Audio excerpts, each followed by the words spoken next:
Good morning, good evening, good afternoon, wherever you may be joining us from. Welcome to episode 119 of our LinkedIn live stream. Jason, we're going to continue unpacking our data protection trends report. Before we jump into that, though, speaking of wherever you may be joining us from, we do have a world map, a global map that we like to touch upon now and again.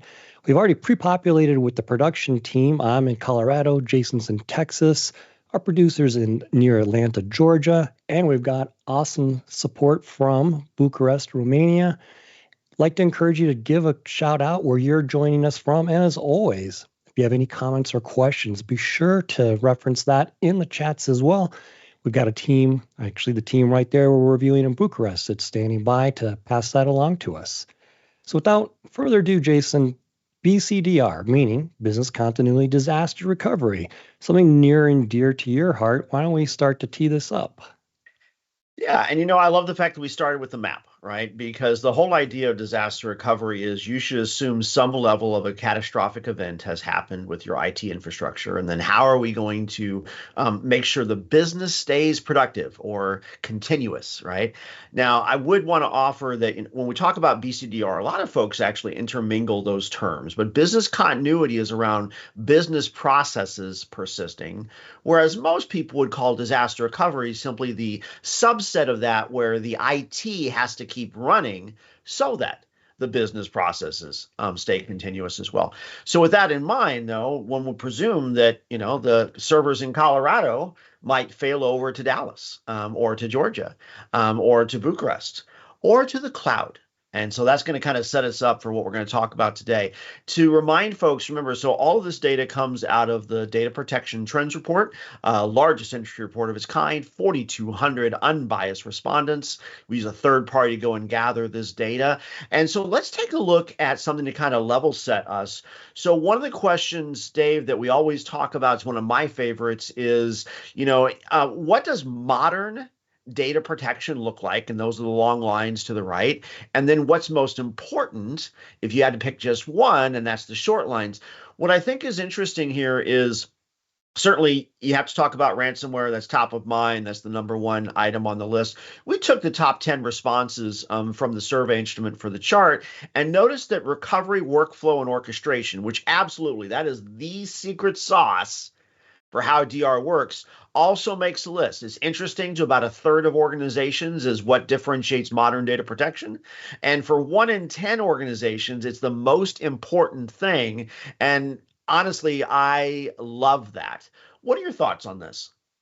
Yeah, what I think is really interesting when we look at this question modern, how tight the most important are coupled together, meaning, number one at 14%, followed by a four-way tie for number two at 12%. So just a couple percentage points difference. And literally we go down 1 percentage point again to 11 for the third slot, then a two-way tie for the fourth slot at 10. But you get the picture that it's not dramatically different, meaning it's not like 31% here, 19% there. What modern means for each organization can be highly variable, but I do like looking at the patterns, matching the trends and seeing, okay, well, security of our data and the automation or orchestration associated with that, having that percolate up. We've been preaching that for some time, Jason, haven't we? That don't have manual processes. Even scripts aren't the best way to recover from a disaster recovery scenario. That smart person that wrote the scripts, they may be gone. Maybe in a positive way, maybe in a negative way. They are not available, or the scripts no longer have applicability. They were written a year ago. A lot has happened in the last year, a lot of transformation. So this notion of security and automation, I think, actually is really resonant to what we're talking about. Yeah, in fact, it's a great tease. We actually do have some data to actually break down the latest version of those stats. But you're right, we've been talking about that for a long time. I think the thing that I would focus on when we think about how to shrink this time down is when you look at these two stats together, what you should remember is there is a lot of marketing hype. And I would argue is probably over-rotated marketing hype. When people say that, the thing you have to solve for is ransomware. Ransomware is a thing you have to solve for, not the thing. Yeah, it's persistent, but bottom line, Dave, fire still happens. Flood still happens. theft still happens, right? All the other catastrophes still hold true. And so when we talk about DR, should we be thinking absolutely about what's purpose built for ransomware? Yes. Should we be so myopically focused on it that backup companies pretend to be disaster recovery or cyber companies? No, that would be foolish. So let's talk about what the rest of DR looks like along the way. Because when we think about disaster, we're always going to be thinking about calamity at scale. And the first thing you should probably assume, even before that the staff isn't going to be there, is that your infrastructure may not be there as well. Take a look at this slide, Dave, and weigh in first, and then I've got a couple things I'm hoping to draw out. Yeah, well, I think what's interesting here is when we've seen a shift, we've actually been asking some of these same questions year over year. And what we've seen more and more organizations favoring is going to more to the cloud, exactly for the reason you mentioned. The curious thing, especially from a cyber event, is that you may not know if you're through the storm, meaning through the attack or not, versus a physical disaster. You understand, I'll steal your phrase, right? If the server's wet and dripping with water, that probably needs to be replaced. You can visually tell that. Right. Same with some of the other natural disasters, but cyber you don't. So you have to potentially plan for you don't have any on-prem kit to be able to recover back to. I know I'll let you give a quick hit, and then speaking of quick hit, let's hit the map and then finish up on here. Yeah. So imagine this, right? So as you mentioned, right? So the after the flood, the servers that are drippy you replace. After fire, the servers that are crispy you replace. The problem is that let's imagine you have this linear path for what your DR plan looks like. First, you identify what's gone bad. Then you figure out, okay, so how do I reinstantiate those servers someplace else? And then how do I reconnect the users to it? I mean, those are kind of the three natural building blocks of every disaster.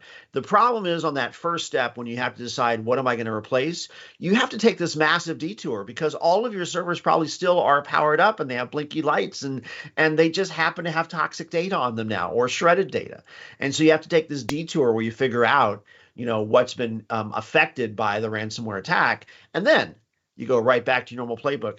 The reason that becomes so catastrophic is because you could walk in on Monday and have this message saying, we've now affected all of your data because we're the bad guys, and your servers are still lit. As soon as you call law enforcement, they come in with yellow tape and wrap it around your existing server infrastructure. And now, even though the metal is right there, and all you want to do is just wipe the drives and start over, you can't because law enforcement wants it for forensics, or your cyber team says, no, we got to figure out how it happened so it doesn't happen again. So there's a lot of problems that come into that. That said, before we get into the map, is let's talk about where then are you going to recover to? Only about 16% of folks at left-hand side say we're going to recover back to on-prem servers.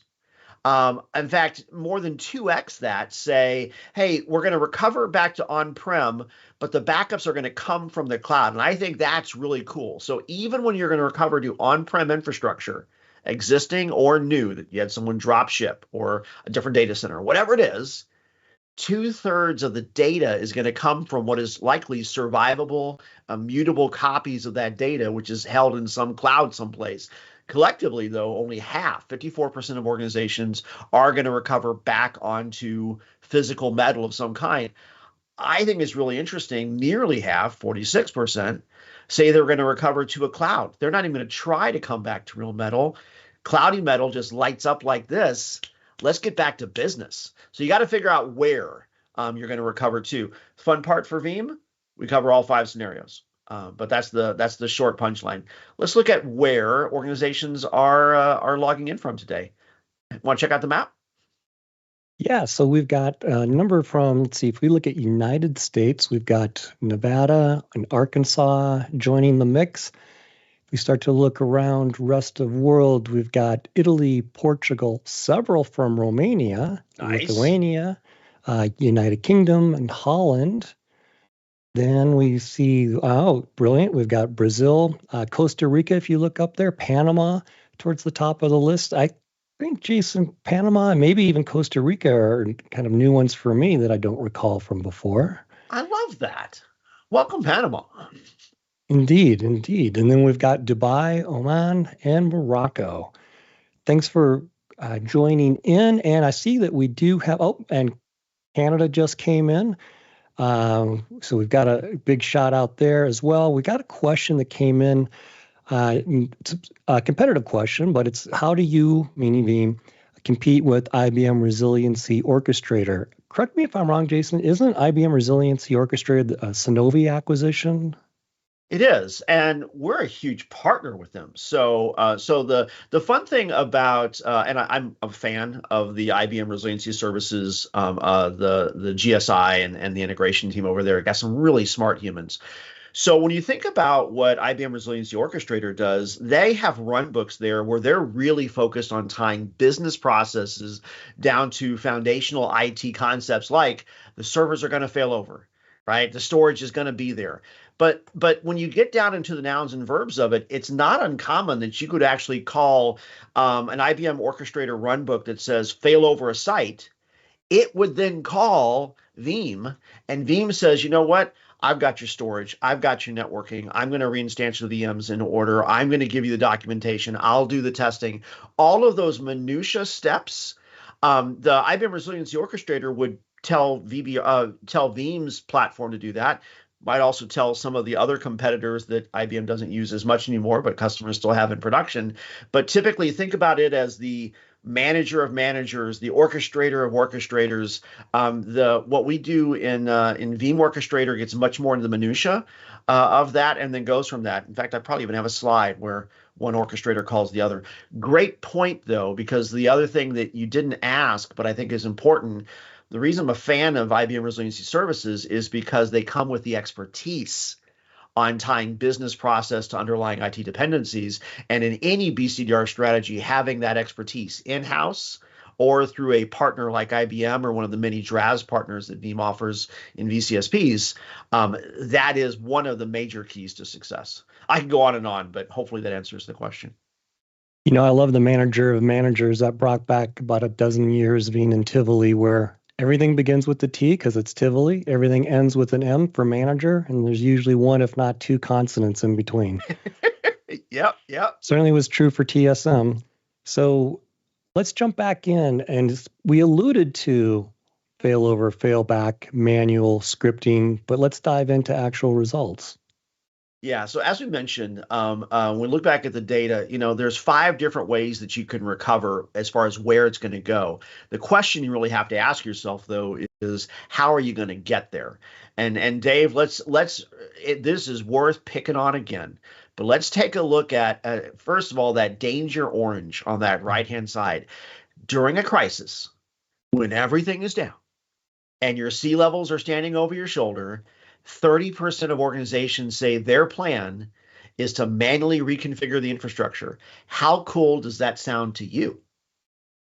You know, this one's actually very timely because I was sharing in the pre-call with our producer that I had the pleasure to be up at 6:45 in the morning in a suit presenting to a Boston CIO group. So really the CIOs, we were talking about cyber and talking about what happens in an incident. And that's exactly what's going on. If they're in the data center, they literally are behind the admin's shoulder going, are we up yet? Are we up yet? How about now?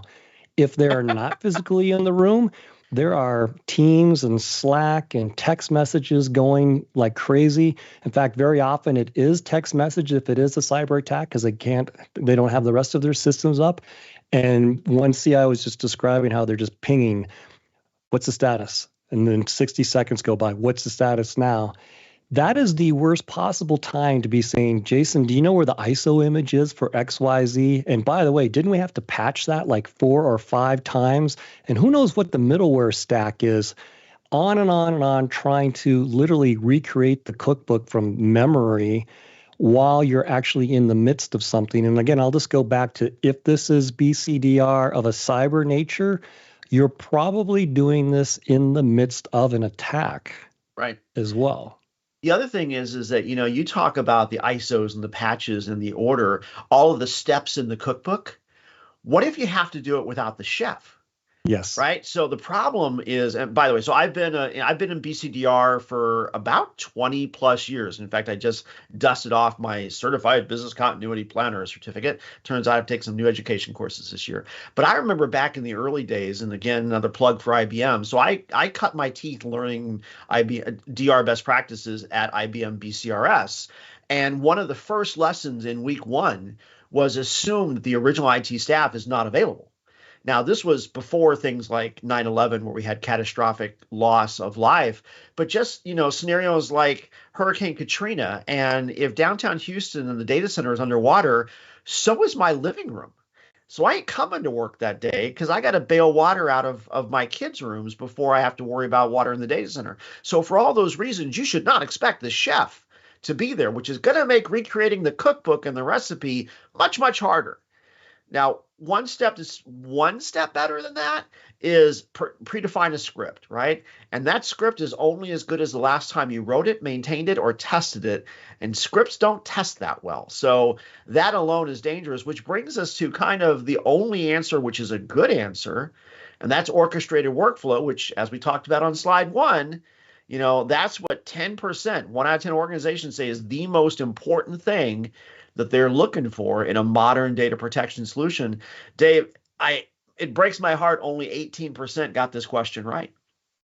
Yeah, it is unfortunate. It's by far the smallest answer. And I just want to double down on why it's a better answer by means of basically picking on now the one that half the people selected, meaning scripts. And I came out of the IBM mainframe world and during DR drills and of the like, and that's back when organizations would test typically twice a year. And we'll get into testing here in a little bit.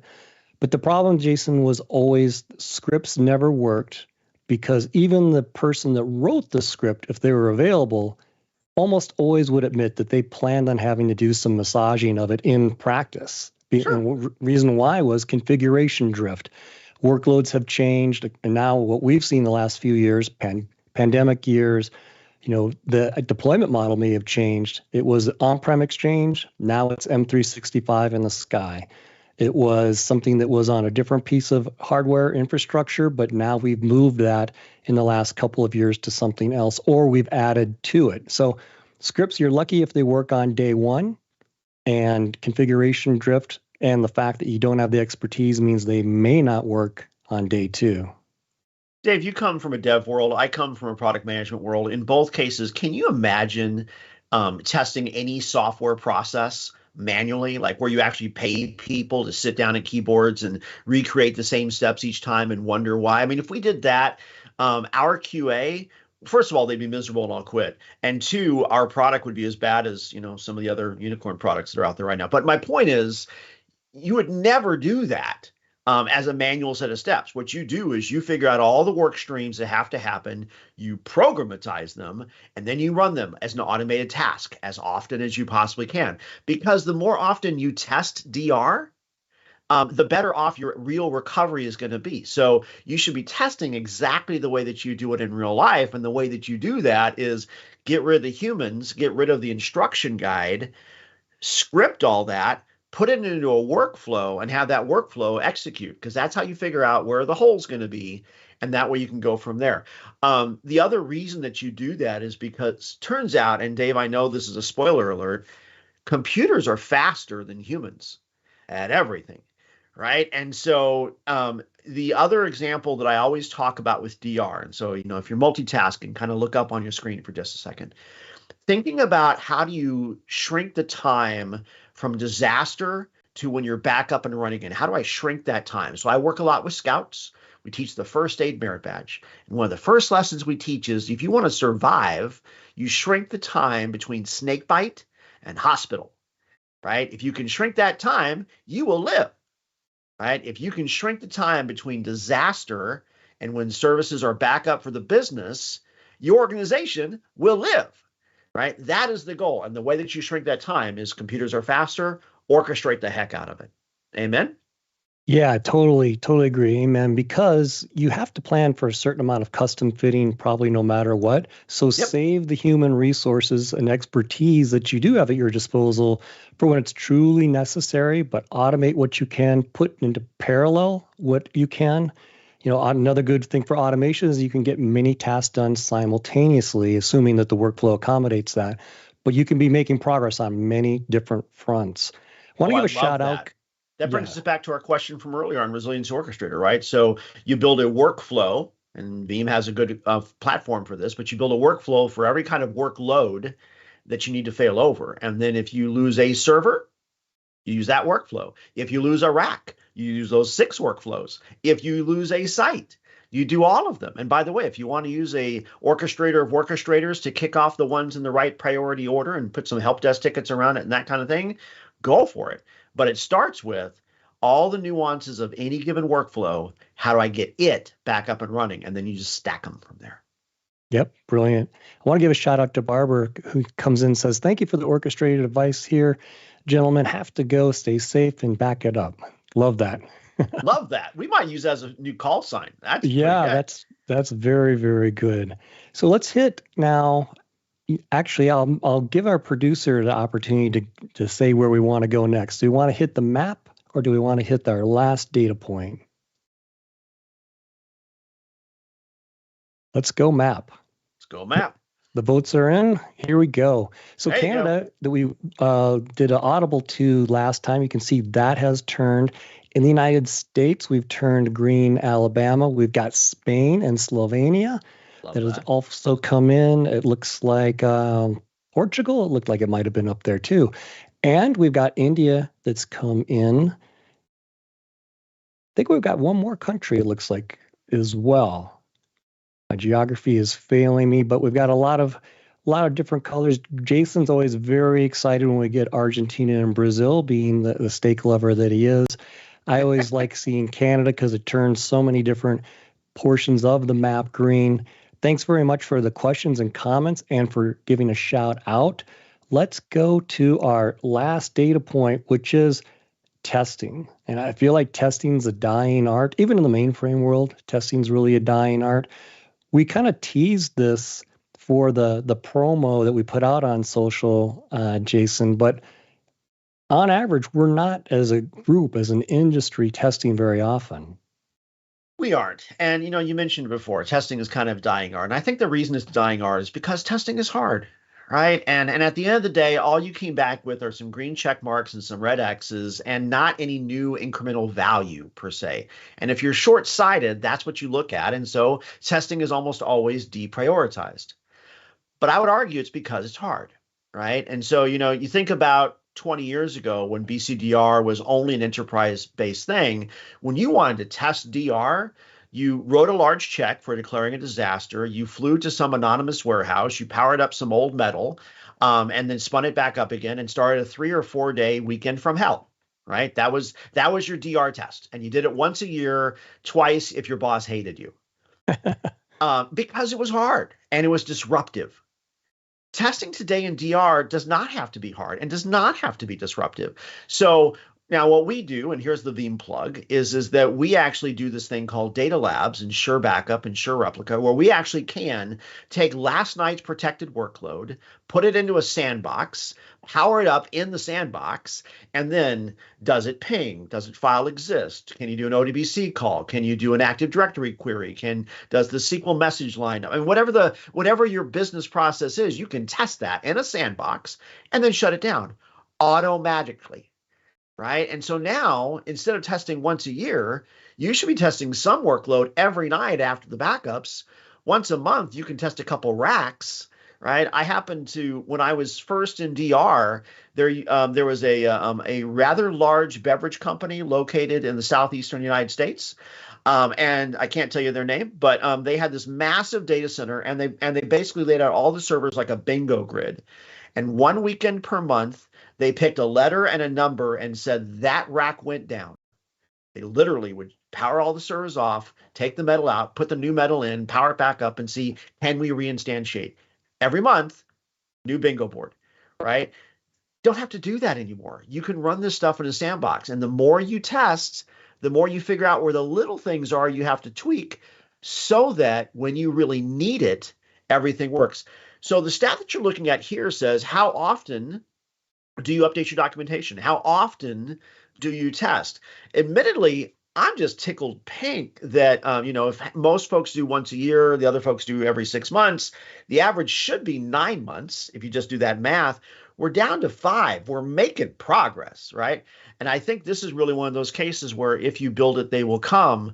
As we make testing at Veeam easier and more transparent and automatic, that number should continue to decline, because if it's easy, why not test? Why not create documentation?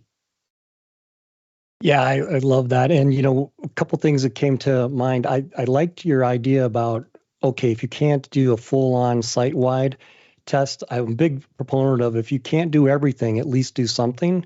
Yep. So it's like spot inventory. You don't necessarily have to take the entire department store and from midnight to 6 a.m. go through and physically inventory everything. Go group by group, aisle by aisle, whatever your segmentation is, just do something.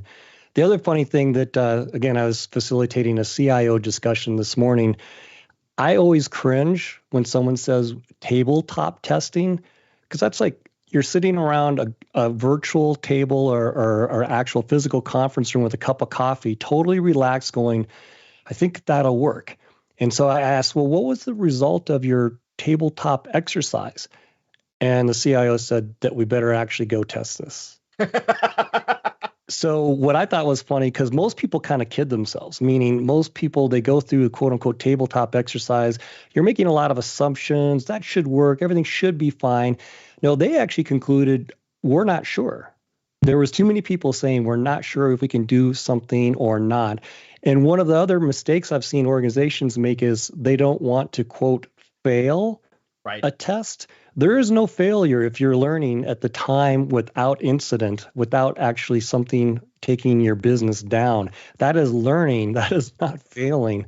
That is actually getting ahead of the curve versus the difference between being down for weeks or months, maybe, if you really aren't prepared. So I know we're about ready to wrap up here. There was a great question, couple great things have come in. Johnny asked, can we restore a VM to a new OS, like go from 2012 R2 to 2022? There's a good notion there. From a Veeam perspective, yes, we can actually go from one to another OS. We can actually also go from hypervisors as well.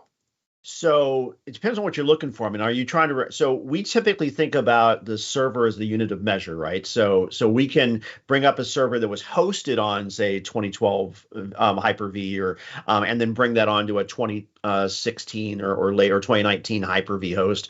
We can recover it from physical onto virtual, but we think of what's inside the server, the OS, that is part of what gets protected along with the data. So we tend to think of the server as that core unit of measure along the way. But I love your suggestion, by the way, if we can also recover from what was on-prem, we can recover to a cloud. So bring it up in Amazon, bring it up in Azure, et cetera. In fact, with Orchestrator, even being able to recover natively on the data center and then say, hey, I'm going to power the whole thing up in Azure hosting. I mean, there's a lot of power in that. In fact, it really starts to blur the line between a disaster, which happened when you didn't want it to, and migration. The only difference, so I make a copy of my stuff, I test it, I make sure it works, and when I need to, I pull it up and then it runs someplace else. Use that as a migration is just a scheduled DR event that you can plan. And again, testing works the same way. So hopefully folks hear that. Dave, one last point on this chart before we leave it, though. You're usually the king of boundary conditions. And I would just point out, when you look at the boundary conditions on this, take a look at the two orange wedges, right? So people that only test in 6 months or more, 13%. Whereas, or 14%, excuse me, my math is off, as opposed to those folks that are testing monthly, 21%. I love that. And again, if you're making it easy, then why not? And I'm kind of thinking that's probably because it's pretty close to Veeam Green. Maybe that's how they're able to do that monthly testing. Anyway, just wanted to make sure that we have to do the boundary conditions, Dave. That's your department. Yeah, I do like that 14 and tweeted that out. And, what scares me is this is a sample size of 1,427. Thank you, Hewlett Packard, my trusty HP 12C. 14% of this sample size, that's literally 200 organizations that hope that they can recover. They don't know with certainty they can recover. Yes, nice.